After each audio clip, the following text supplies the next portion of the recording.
উত্তর কোরিয়ার স্বৈরশাসক Kim Jong উন কেন প্লেন ছেড়ে ট্রেনে করেই অন্য দেশে যান তা অনেকের কাছেই রহস্যজনক মনে হতে পারে। তবে বাস্তবে এই ট্রেন এতটাই হাইটেক যে এটিকে এক চলমান দুর্গ বা একটি ভিন্ন জগৎ বলা হয় এই ট্রেনে অন্য কোনো দেশের পক্ষেও একটি মাছিও ঢুকতে পারে না, এতটাই সুরক্ষিত এই যান। প্রকৃতপক্ষে কিম জং উন বিদেশ সফর খুব একটা পছন্দ করেন না। রিপোর্ট অনুযায়ী গত ১৩ বছরে তিনি মাত্র 10টি বিদেশ সফর করেছেন, যার মধ্যে চীন ও রাশিয়ার রাষ্ট্রপতিদের সঙ্গে সাক্ষাৎ অন্যতম।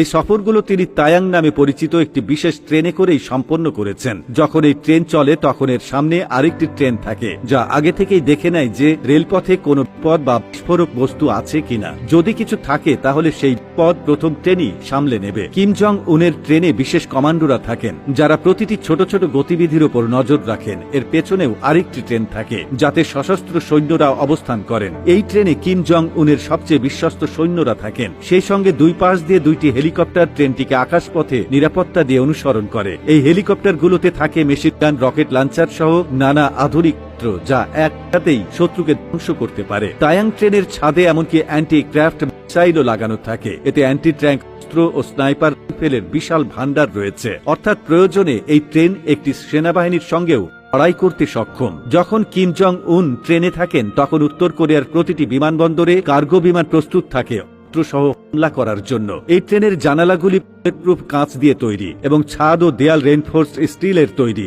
যার মানে হলো পৃথিবীর কোনো অস্ত্রই এটি ভেদ করতে পারবে না। প্রতিটি বগিতে অ্যান্টি এয়ারক্রাফট মিসাইল সিস্টেম লাগানো আছে। আকাশ থেকে কোনো মিসাইল আসলে এই সিস্টেম সেটিকে ধ্বংস করে দিতে পারে। এই ট্রেনের উপরে হেলিকপ্টারও থাকে, যাতে কোনো জরুরি অবস্থাতে কিম জং উন হেলিকপ্টারে উঠে নিরাপদ স্থানে যেতে পারেন। এই ট্রেনের খরচ একটি প্রাইভেট জেটের চেয়েও অনেক বেশি। যখন এই ট্রেন চলে তখন পুরো উত্তর কোরিয়ায় কোনো সাধারণ ট্রেন চলে না। সাধারণ মানুষ বা রেল কর্মচারীরা রেল লাইনের পাশে দাঁড়াতে পারে না, শুধু সেনাবাহিনীর সদস্যরা সেখানে নিয়োজিত থাকেন। উত্তর কোরিয়ায় এমন 20টি স্টেশন রয়েছে যেখানে শুধু এই সিক্রেট ট্রেন যায়। চীন বা রাশিয়া যেতে এই ট্রেনের 10 দিন সময় লাগে, কারণ এটি খুব ধীরে চলে এবং এতে প্রচুর অস্ত্র বহন করা হয়। রাশিয়ায় পৌঁছে এই ট্রেনের চাকা পাল্টে দিতে হয়, কারণ রাশিয়ায় ট্রেনের জন্য আলাদা প্রস্থের রেলপথ রয়েছে। এই ট্রেনে কিম জং উনের জন্য হাইটেক অফিস আছে, যাতে তিনি নিজের ঘরের মতো আরাম বোধ করেন। এতে আছে meeting room, waiting area, bathroom, bar, massage room ও সেলুনের সুবিধা। এমনকি যাতে তিনি বিরক্ত না হন সেজন্য ট্রেনে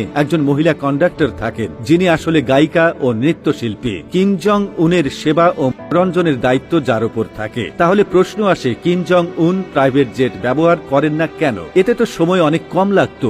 এর পেছনে একটি ঐতিহ্যগত কারণ রয়েছে। তিনি তার পারিবারিক প্রথা অনুসরণ করেন, তাই কিম জং উনকে সবসময় ট্রেনেই সফর করতে দেখা যায়।